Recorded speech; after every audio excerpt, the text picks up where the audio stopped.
Welcome to the First and 30 podcast. This is episode 43, and it's Thanksgiving week. Antonino, happy Thanksgiving to you. But before we do that, why don't you tell the chain movement what we're about again? We're here to give you 4 stuffing-filled downs in 30 turkey-inspired minutes of NFL football insight to get you through your hump day. That's right. So prepare for all the turkey stuffing-filled puns throughout this episode. That's how we like to do it. But man, Antonino, this is not only a celebration of a holiday, but we are also celebrating one full, complete year of First and 30. Happy anniversary, my fellow friend. Man, I appreciate that. Time sure does fly by.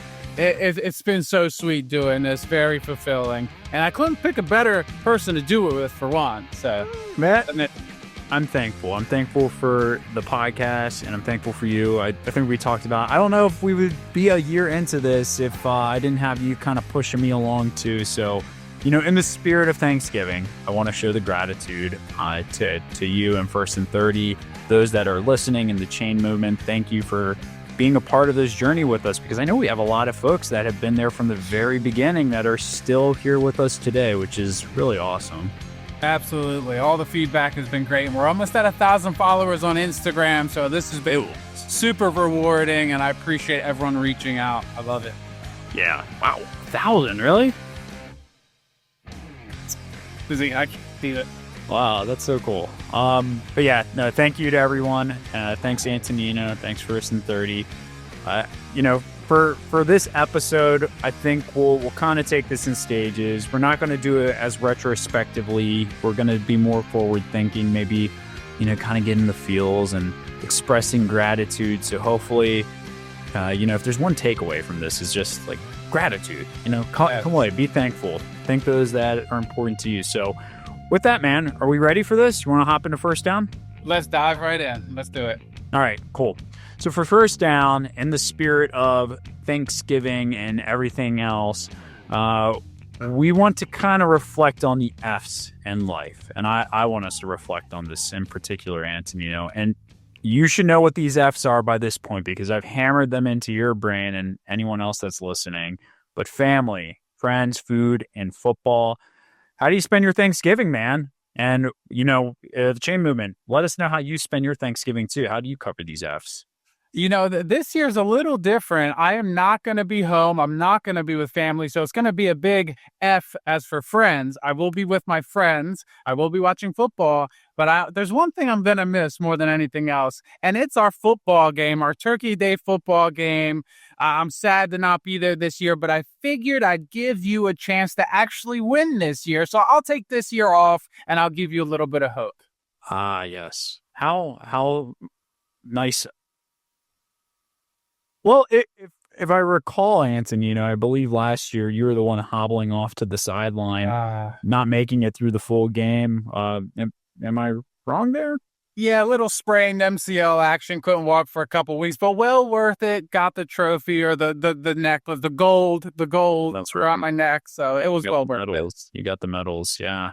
Well, and that was your first year joining the tradition. I mean, for me, I've been doing this Turkey Bowl Thanksgiving morning football game probably, I want to say, since high school. So it's been going on, I'm aging myself here, about 15 years now. So cool that you got to be a part of it this past year. Sad that you're not going to be a part of it this Thursday. And the weather forecast is looking glorious. We're getting some rain. Might be pretty cold. There's already some guys that are complaining and trying to find excuses out of this thing. Oh, no.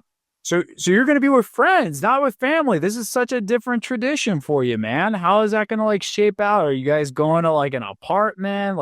Do you have a bunch of other people that just don't have family that live in Florida? I guess Florida's kind of like that, a state where people just kind of transplant themselves to.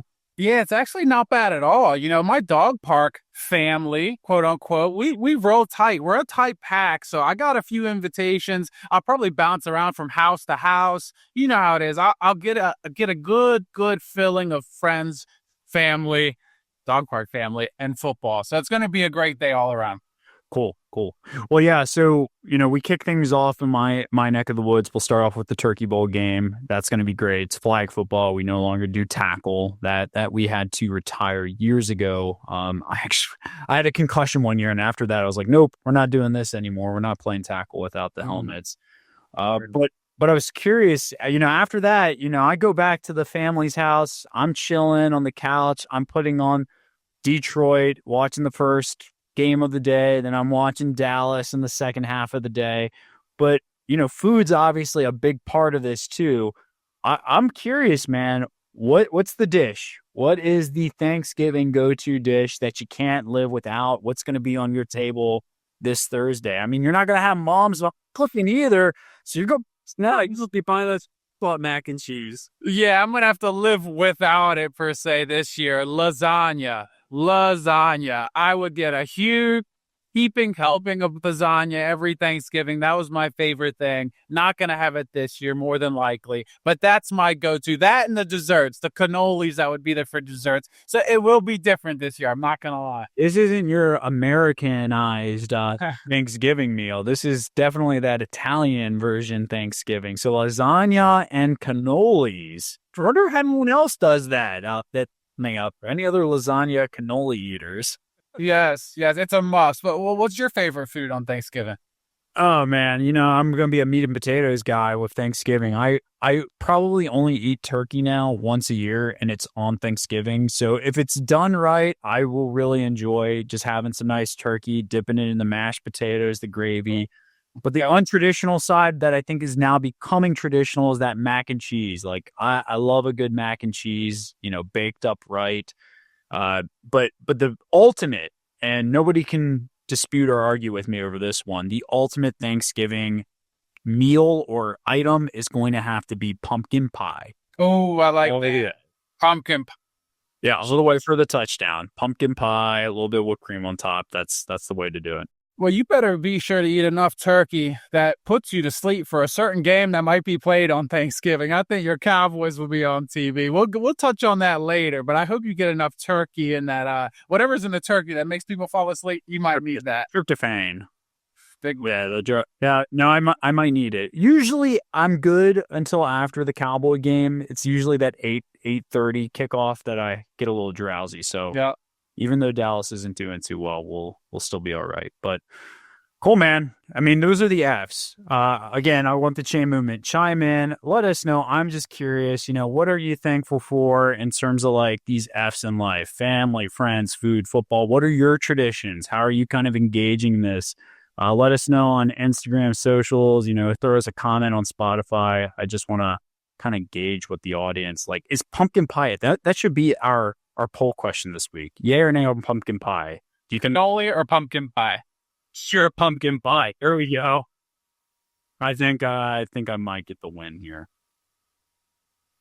Cool, man. All right. So how about this? Let's hop into second down. And in this down, I want us to cover really how football became a thing on Thanksgiving. And maybe we can go into some of these other traditions, such as the Turkey Bowl. When did that originate? Like, how did that come up? How did we discover? Was it our group? Did we discover the idea to do a Turkey Bowl? I don't think so. But Dallas, Detroit, what? What gives? Why are they always playing on Thanksgiving? And then maybe at the end, share with me some of your favorite Thanksgiving football memories. So let's carve into this turkey. You ready? Yeah, Turkey Bowl tradition. I can only think of one reason why this all started. It's clear as day, okay? It's clear as day. The only reason why we have Thanksgiving tradition with football is clearly because the players just want to eat more turkey after the game. The best players, they win the game, they eat that leg of turkey. That's the reason. They just want to eat more turkey. And they want to eat right after the game, get that protein in. They don't want to have to wait. So you think that the Turkey Bowl started because players just they're hungry for some more turkey and they're like, hey, let's burn some calories beforehand and get into it. Man's got to eat, man. Man's got to eat.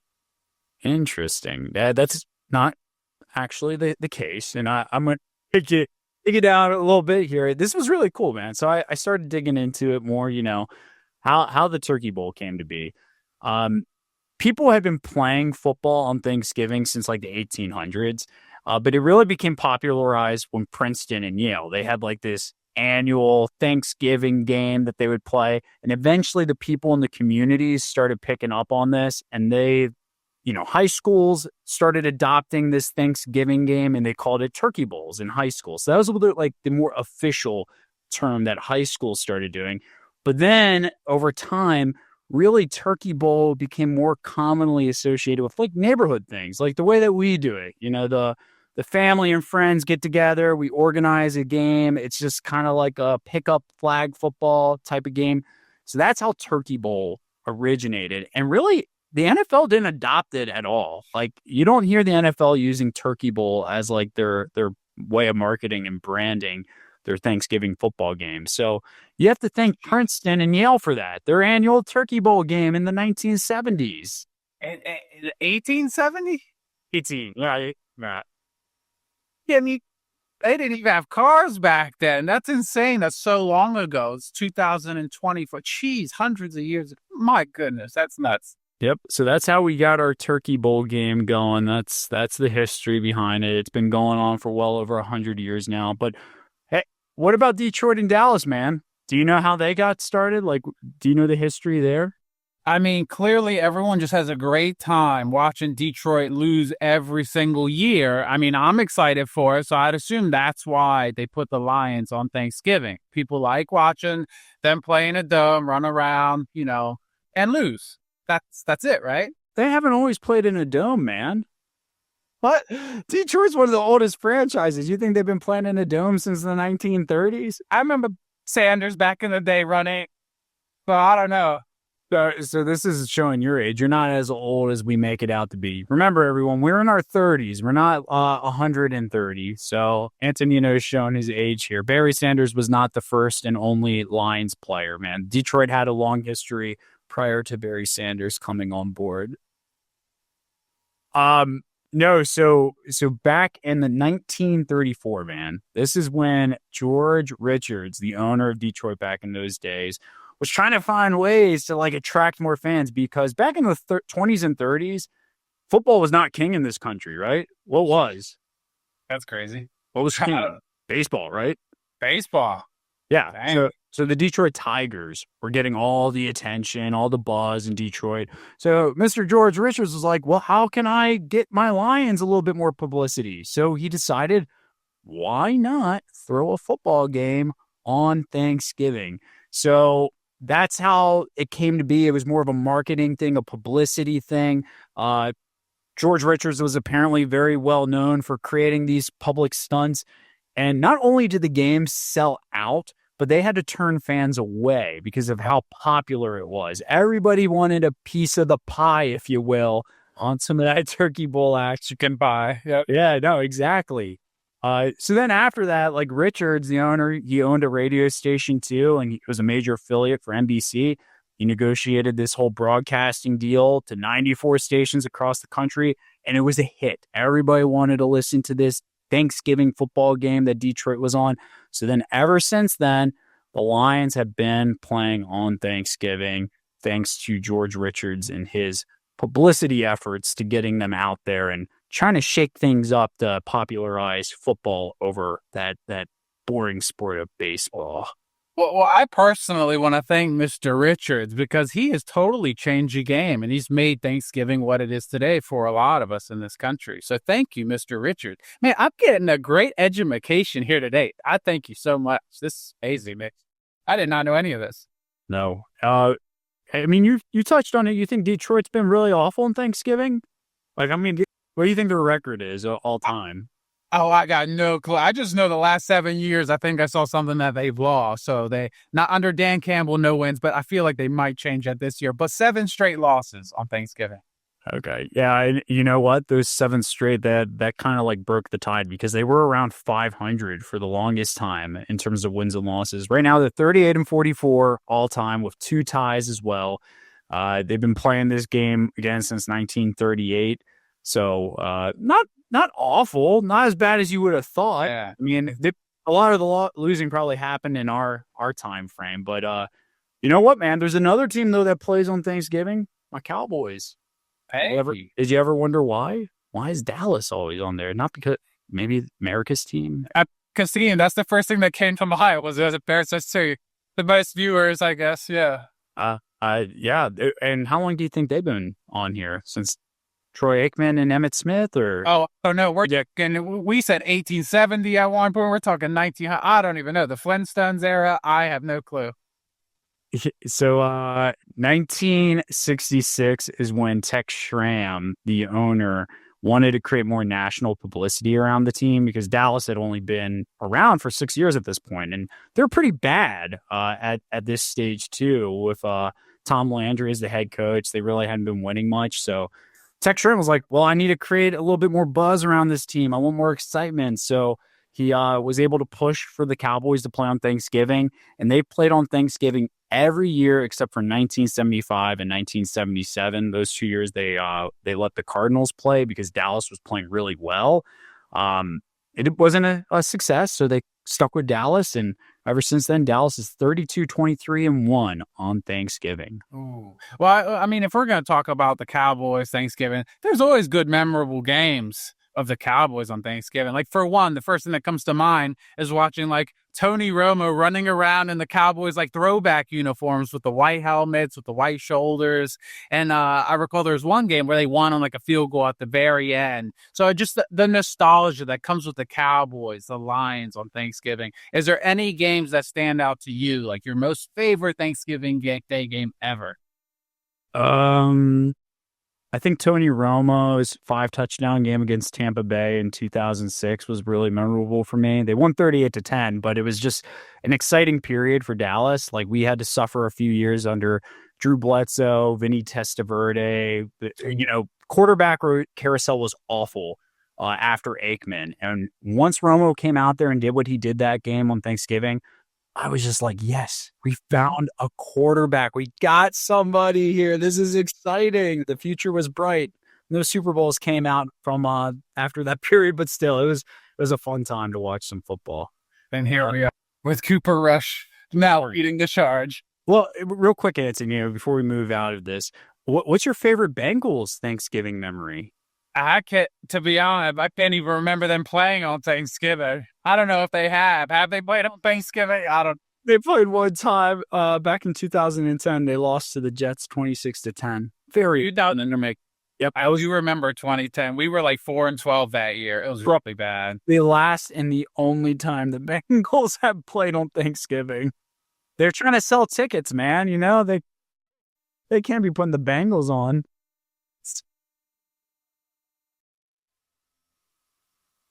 Did you have any other memorable moments? Any that you wanted to share? Man, I remember I like the cold weather game. So I think they play in like Green Bay, and usually that's a later game, and there's cold weather, and the faces are turning like a bluish purple because they're so cold. But I remember one game, there's Jay Cutler playing for the Bears, and they played the Packers. And I just remember him slinging the ball, and the Bears won the game. It's just like the childhood memories, all that comes with it, the cold weather. So yeah. Bears, Packers, Thanksgiving for sure. That's a good one. Yeah. The tundra, the cold. Yeah. All right, man. Well, that's cool. That's our history lesson. That's our memories, our memorable moments. Shall we hop into the half-minute halftime show? Let's do it. I got to give everyone a warning here. Be careful. I know everyone's going to be listening to the podcast Thanksgiving morning. Do not burn your turkey. And once you digest your food, be sure and subscribe because we're going on a long Super Bowl run here on the First and 30 podcast. That's right. So you can find First and 30 on all your social stuff. Go ahead and give us a like or follow if you're enjoying the content. All right, man. Well, that wraps up our half-minute halftime show. How about we hop into third down now? Let's carve into this Thanksgiving fantasy football forecast. I obviously have my takes, but, are there any players that we should feast our eyes on, specifically that are going to be playing on Thanksgiving? We have 3 games Thursday. Who are some players that you're kind of like watching out for? Maybe give some advice to anybody that's listening that has, we're making our fantasy football playoff runs here. So any players that you're like, yeah, let's target them, or any guys that you're like, hey, take a seat on the sofa, take a nap right there. All right, Nick, I need you this week. I'm desperate. There's no playoff run. There's no running. My team's not doing anything. I'm on a 2-game losing streak. I need all the help I can get. Give me the cheat sheet. What players can I pick up for Thanksgiving to make an instant impact? Well, okay. Let's just take a look how that are at our obvious locks of the day. Like, so we have 6 teams playing, which gives us 3 opportunities of games. Honestly, man, as I'm looking through these matchups, the only guys I'm seeing here that I'm like, hey, you can lock, don't even think about it. You got Jahmyr Gibbs, right? And Monty, the Sonic and Knuckles combo. Montgomery is listed as questionable for this one. So if he's unable to play, dude, Jahmyr Gibbs could be just like RB1 of the week. Like everybody says, Jahmyr Gibbs could be the best running back in the league if he didn't have Monty dipping into all of his opportunities. So what would it look like if Jahmyr Gibbs got 20 plus touches in a game? He's super efficient with, the 10 to 15 that he usually gets. So Gibbs, lock him in. Same goes for Amon-Ra St. Brown. He's also questionable though with a knee. So like, this is what I'm saying, man. Like we're looking at this Detroit-Chicago game. Honestly, these are the only 3 guys I would say are like, just lock it, throw away the key, don't think about it, put them in your lineups. Anybody else is like, ugh. Lately, anyone with Detroit's a lock. By my goodness, Detroit's really doing big things. Every week, it feels like they're steamrolling someone. So, yep. What do you think? What's your take on Jameson Williams? I have him on one of my teams, and he's so hard to predict. Like I wanted to put him as like an in the middle dude here, but I just don't know, man. It's really boom or bust. Yep. Yeah, right. He's been boom or bust. And Chicago has actually had a very stingy pass defense. They're one of the top units against receivers in fantasy right now. So it's kind of hard to trust some of Detroit's wide receivers. I would think if Amon-Ra can't go, you've got to play Jameson Williams just because he's next man up. You would assume he's going to get more opportunity. Well, I really want to move on to the Dallas Giants game. I feel like there's so much going on there. Obviously, there's one receiver that might get a ton of targets here. CeeDee Lamb, right? I mean, he's going to get all the looks, but the problem has been he's not super efficient with all of the opportunities. I mean, he had about 10 catches last week for only 60 yards, something like that. So, yeah, he's getting everything funneled his way, but he's not scoring touchdowns. He's not getting a lot of big plays. You have to keep him in your lineup, though. No one else in that game, I'd say, is a lock. On the Giants side, maybe you go ahead and take the risk with Malik Neighbors. There's been a lot of chatter this week just around, him not getting a lot of targets in the first half of that Tampa Bay game. So I kind of expect the Giants to just go out there and feed the heck out of Neighbors. And then you have Tyrone Tracy, too, the running back. He's had a little case of the fumbles, but who knows? I might have a secret sneaky pick here. I found out today that my boy DeVito might not be 100% with a forearm injury. I'm saying prayers every night for him to get better. My Italian brother, please come back 100%. But if he is out, it might be Drew Lock time. I don't know if anyone remembers Drew Lock. He had high hopes. He played with the Seahawks for a period of time, the Broncos for a period of time. He was listed as a second-string quarterback, but they didn't put him in once Daniel Jones got cut. So now might be his chance. If there's an injury, you might think about picking him up. Yeah, I was going to say, too, consider grabbing Dallas's defense off of waivers at this point if DeVito gets the start again. Dude took a ton of sacks last week against Tampa Bay. The Giants just were so ineffective moving the ball downfield. Dallas actually looked pretty good on defense against Washington. They were getting some pressure with Micah. Obviously, you have that special teams plays with Kevontae Turpin. So maybe Dallas feasts on this awful Giants team with DeVito. Sorry, Antonino. I know you love DeVito. I know he's your guy, but No, he takes a ton of sacks. He is prone to take a lot of sacks. He is. What do you think, though? Sneaky guys that, maybe not sneaky, but guys that you're just like, I don't want any part of this. Any Dolphins receiver. It's going to be cold in Green Bay. I thought I saw the forecast like 28 degrees, wind chill of 18. It's going to be cold. Do not touch any Dolphins receiver. Yeah, it's hard with Tyreek Hill. He's currently wide receiver 31 on the season. hasn't finished as a top 10 wide receiver since week 1. Yeah, that's going to be tough. What about on the other side, though, Green Bay? Oh man, their tight end Kraft. I know you love the guy. He had like 0 points one week, and then he had 10 points this past week. So I don't know. I'm just watching to see which one of Love's weapons breaks out and stands out from the rest. Yeah. Yep, they're quite inconsistent with the wide receivers, but all right, man. Well, those are some of the players. How about we navigate ourselves over to fourth down? You ready for it to go for it? Let's go for it. All right, cool. So let's kind of take the over and unders. Let's make our game picks here on all these Thanksgiving games. What can we feast on? The first game, we covered it. Detroit at home against Chicago. Detroit is a 10.5-point favorite. Over under on this game is 48.5. Tell us, man. You're the resident gambler. What are you thinking and feeling here? Oh man, we talked about how the Lions always lose, but not on this day, folks. The Lions are gonna win, but they're favored by 10.5. I feel like the Bears will cover that spread. 10.5 is huge.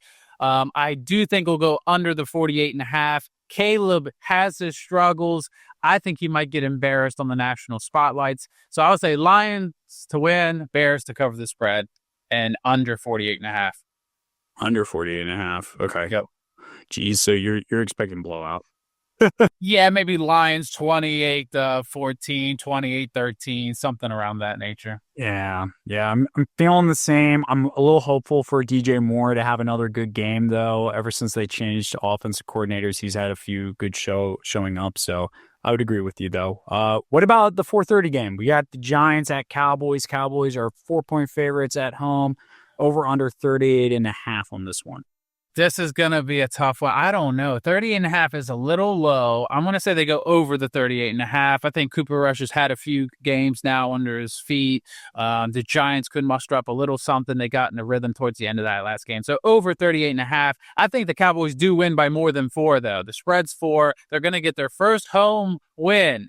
That's crazy to think that I'm saying that at the end of November. First home win, they cover the 4-point spread.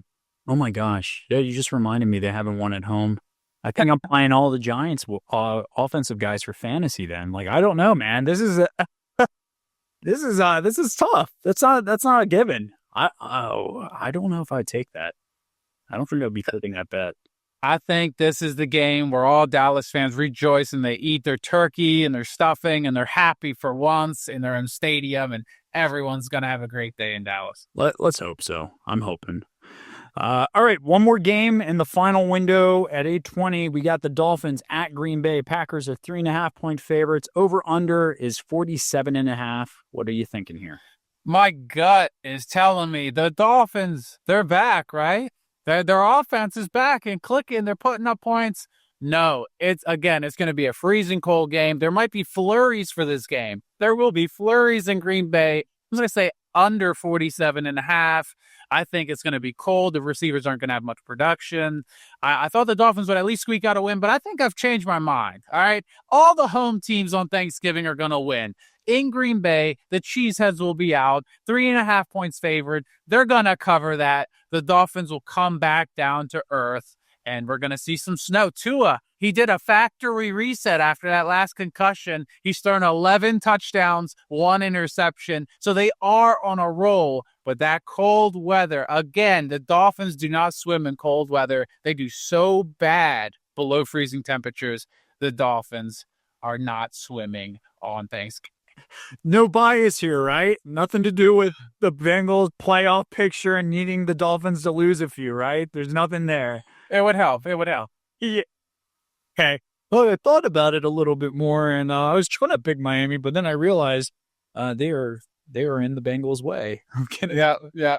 All the home teams will win. It's wild that Tua has been playing as well and Tyreek Hill has just been non-existent. Where has the deep ball gone? But yeah, I mean, it's hard. They don't play well in the weather, right? They've shown that. They like their cushy Florida temps.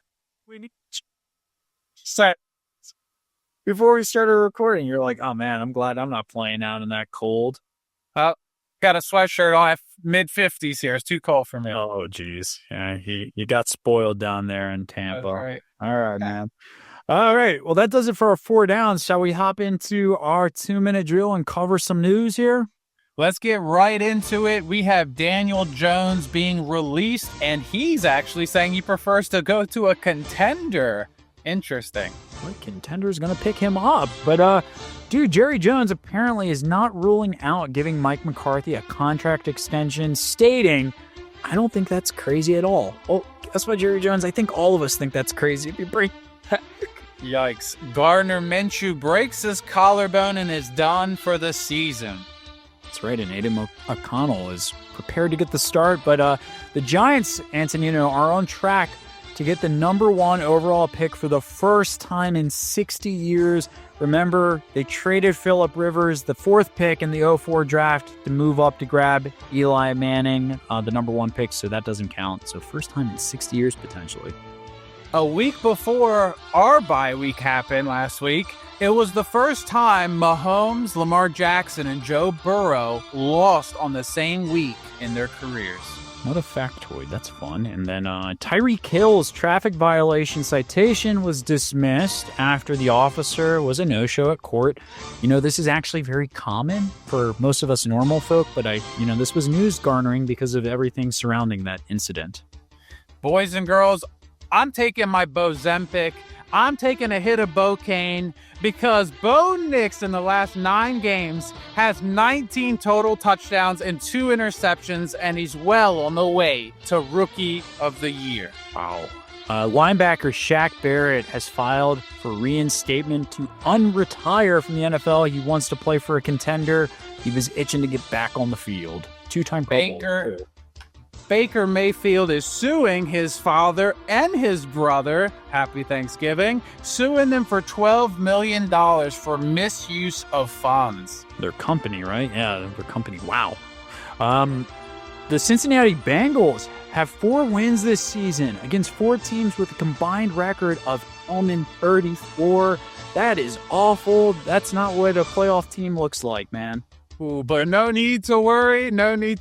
Get your popcorn ready. Hard Knocks in-season version with the AFC North is coming Tuesday, December 3rd at 9 p.m., where you get to see behind the scenes at the Bengals' upcoming 6-game win streak to get into the playoffs and go to the Super Bowl. Oh, I don't know, man. I looked at their schedule. They have a few games against teams with winning records. They haven't shown that they can beat teams that win games. So we're taking them all down, and I'm thankful for that. And Joe Burrow. Thankful for Joe Burrow. F for family, friends, football, and my favorite quarterback, Joe Burrow. Okay. All right. Well, you want to send us off here, man? Absolutely. One last happy Thanksgiving to everyone listening to the Change Movement. Happy Thanksgiving to the best co-host, Nick Ocasio. And as always, we'll see you on the next one. The next one is the best one. Yes. Thankful for you, man. Thankful for the Chain Movement and thankful for all the support. Thank you for joining us for another episode of First in 30. Until next Wednesday, remember, when your number's called, no matter the odds, let's go for it.